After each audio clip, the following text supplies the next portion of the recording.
Cerita kali ini gue mau bawain cerita dari pacara sahabat gue. Ini ceritanya waktu dia masih jadi mahasiswa di salah satu universitas yang terkenal di Semarang. Oke. Namanya kita sebut aja Naufal ya. Jadi waktu itu Naufal masuk ke kampus ini sekitar tahun 2016. Karena Naufal orang Jakarta, jadi di Semarang dia tuh ngekos di daerah Tembalang. Naufal tuh dapat info kosan ini dari teman-teman seangkatannya yang ngekos di daerah situ juga. Pas banget tuh Naufal dapat kamar terakhir di kosannya. Kamarnya di paling pojok. Sampai akhirnya Naufal pindah ke kosan itu. Seminggu Naufal ngekos tuh Naufal gak pernah ngerasa ada yang aneh-aneh di kosan itu, Moibi. Sampai akhirnya ada satu kejadian aneh yang dialamin sama Naufal.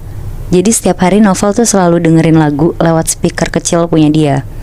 Karena ya buat nemenin dia nugas dan ngisi kekosongan juga. Nah suatu ketika sekitar jam 11 malam dia tuh lagi dengerin lagu. Kan pakai bluetooth yang nyambung dari HP ke speaker. Tiba-tiba tuh bluetoothnya kayak pindah ke HP lain yang connect ke speakernya. Dan yang ke play tuh lagu-lagu Jawa kayak suara sinden gitu, Moibi. Anjing. Tapi di situ Naufal tuh masih nganggap itu mungkin orang iseng. Dan dia juga gak takut. Jadi dia cuek aja langsung di disconnect sama dia buat dikonekin lagi ke HP-nya dia.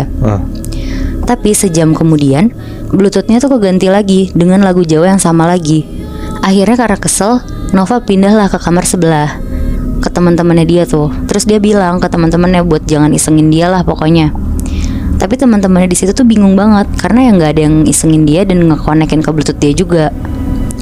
Akhirnya balik lagi lah si Naufal ke kamarnya karena dia udah males digangguin. Jadi dia udah nggak pakai speaker untuk dengerin lagu lagi.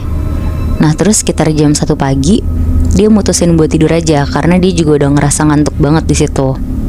Pas Naufal lagi merem-merem buat nyoba tidur, tiba-tiba Naufal tuh denger ada suara perempuan, tapi jauh banget suaranya, kayak lagi bersenandung gitu.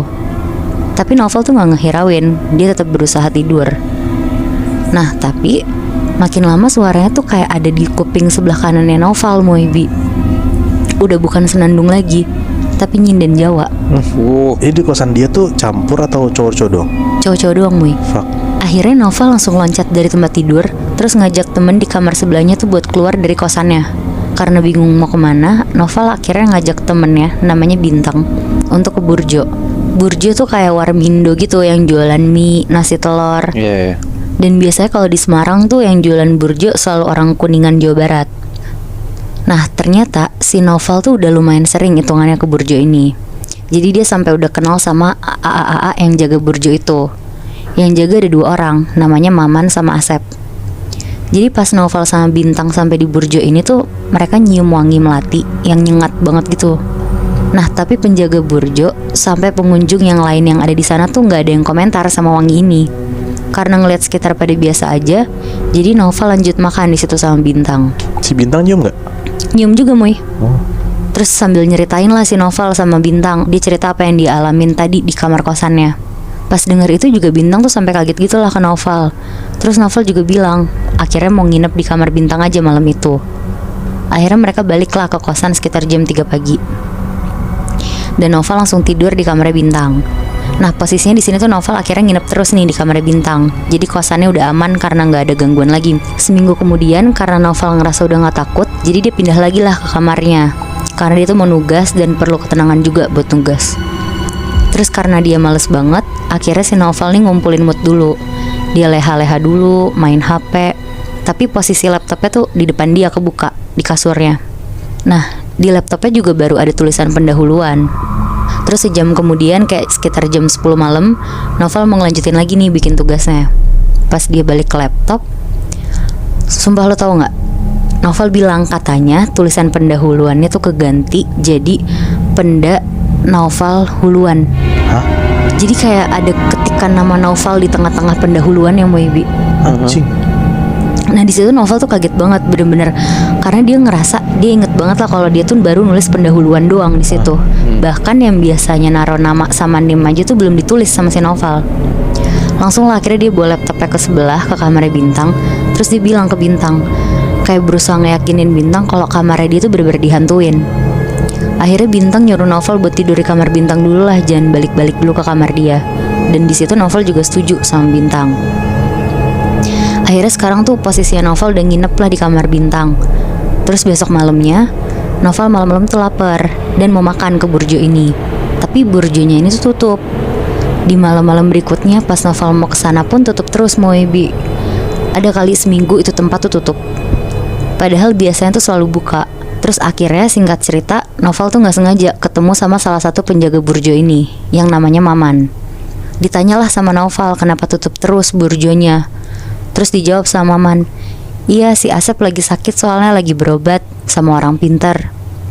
Ngedenger itu Novel tuh bingung, kayak kaget gitu loh, kok berobatnya malah sama orang pintar ya daripada ke klinik atau dokter. Terus singkat cerita, burjonya ini tuh buka lagi. Novel baliklah makan ke situ lagi setiap malam. Tapi di situ Novel tuh ngerasa ada yang aneh. Si penjaga yang sakit kemarin tuh Novel ngelihatnya dia kayak masih sakit gitu, kayak pucat, terus tatapannya kosong. Tapi di situ Novel masih tetap makan lah dengan wangi melati yang nyengat itu. Oh, wangi melati masih ada? Selalu ada Bi, setiap dia makan di situ. Terus. Karena udah berhari-hari si Novel ngeliat si Asep yang jadi aneh dan gak kayak biasanya, nanyalah dia ke penjaga kosannya. Kenapa nanyanya ke penjaga kosannya? Karena jarak dari kosan ke burjo itu tuh deket banget. Dan penjaga kosannya juga udah kenal deket sama orang-orang burjo itu. Akhirnya Novel nanya, Pak, si Asep burjo sakit apa sih sebenarnya? Terus dijawab sama penjaga kosannya ini, katanya Asep kayak dirasukin gitu loh Muibi. Jadi burjo tempat Novel makan selama ini tuh ternyata di bawahnya itu tuh tanah kuburan. Oh, wow.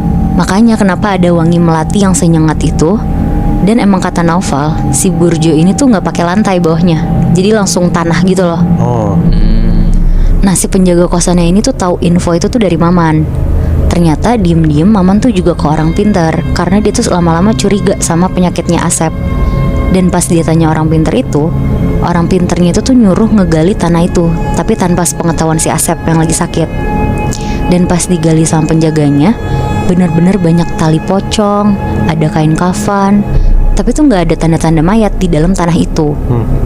Pas Maman lagi kaget ngeliat tali pocong, tiba-tiba si Asep tuh keluar dari ruangan burjo itu, kayak ruangan tempat mereka istirahat di burjo itu.